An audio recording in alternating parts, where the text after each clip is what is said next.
Good morning. Today our topic is World Animal Day. Three types of World Animal Day, which are pet animals, farm animals, and wild animals.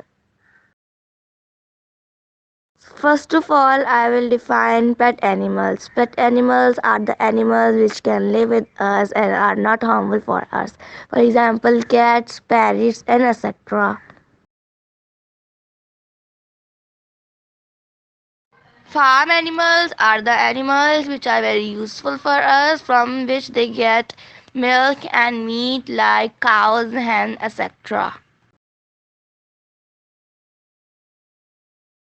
The next type is wild animals. Wild animals are the animals which are very harmful for us. They provide nothing and they live in zoo, for example, lion, zebra, tiger, etc.